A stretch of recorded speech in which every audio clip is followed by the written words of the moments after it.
Hello दोस्तों, कैसे आप सब। स्वागत है आप लोगों का मेरे नए वीडियो में। दोस्तों, जैसा कि आप लोग जानते ही हैं कि कल ही एक दिन पहले ही बिहार में असिस्टेंट प्रोफेसर की नियुक्ति को लेकर एक नियमावली जारी हुई है, जिसमें आप लोगों को नेट एलिजिबल होना चाहिए। यूजीसी नेट जो आयोजित होती है वह पास होना चाहिए। लेकिन उससे पहले बिहार में अब स्लेट की व्यवस्था भी होने वाली है। बिहार में जो असिस्टेंट प्रोफेसर की भर्ती के लिए स्लेट होता है वह आयोजित होने वाली है। तो चलिए देखते हैं कि उसमें और क्या क्या मांगता है। तो जैसा कि आप यहाँ देख सकते हैं कि बिहार में विद्यालयों और कॉलेजों में असिस्टेंट प्रोफेसर की नियुक्ति से पहले अब स्टेट लेवल एलिजिबिलिटी टेस्ट यानी कि स्लेट आयोजित किया जाएगा। इस परीक्षा को पास करने वाले अभ्यर्थी ही आगे असिस्टेंट प्रोफेसर की बहाली प्रक्रिया में शामिल हो सकेंगे। यानी कि स्लेट पास होने के बाद ही आप असिस्टेंट प्रोफेसर की पद के लिए योग्य हो जाएंगे, उसमें आप आवेदन कर सकते हैं। राज्य सरकार उच्च शिक्षा में गुणवत्ता और पारदर्शिता सुनिश्चित करने के उद्देश्य से यह व्यवस्था लागू करने जा रही है।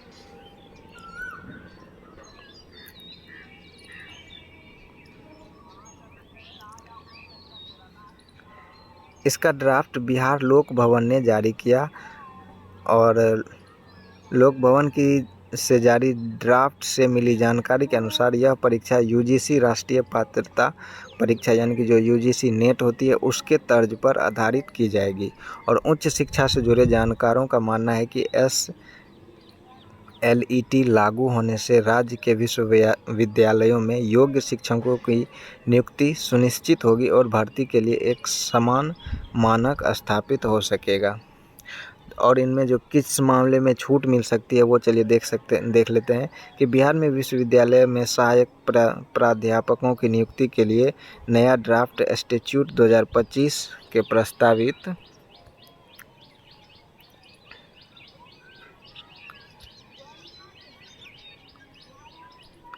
नियमों के अनुसार विश्वविद्यालयों में सहायक प्राध्यापक बनने के लिए अभ्यर्थियों को यूजीसी द्वारा आयोजित राष्ट्रीय पात्रता परीक्षा या फिर राज्य स्तरीय पात्रता परीक्षा यूजीसी नेट या फिर स्लेट उत्तीर्ण होना अनिवार्य होगा।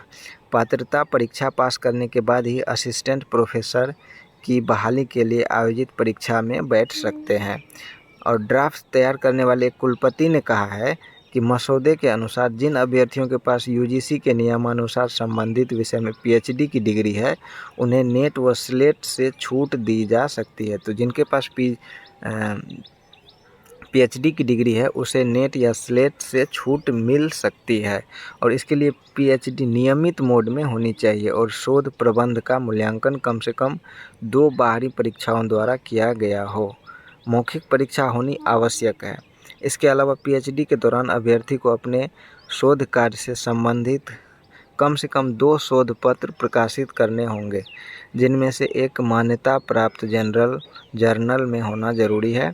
साथ ही 2 शोध पत्र यूजीसी, ICSSR या CSIR जैसे संस्थानों द्वारा प्रायोजित सेमिनार या कॉन्फ्रेंस में प्रस्तुत करना होगा।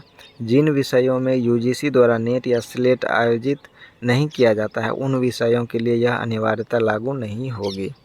स्टेट लेवल एलिजिबिलिटी टेस्ट यानी कि SLET में संबंधित विषयों में कम से कम 55% अंकों के साथ PG पास होना आवश्यक है।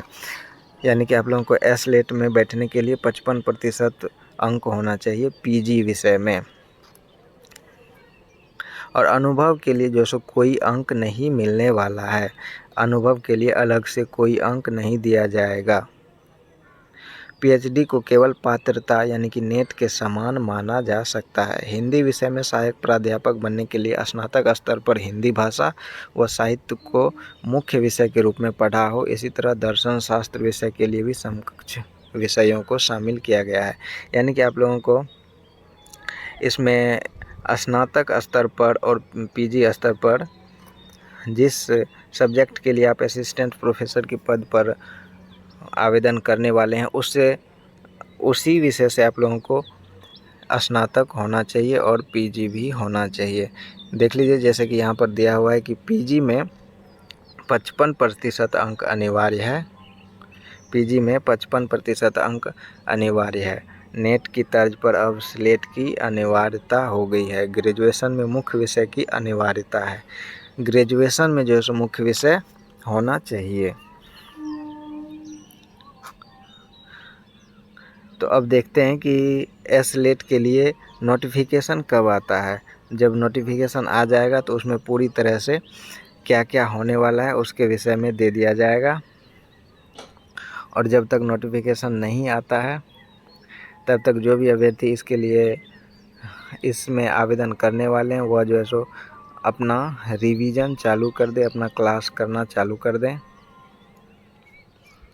आज के लिए इतना ही, मिलेंगे अगले वीडियो में। Thank you.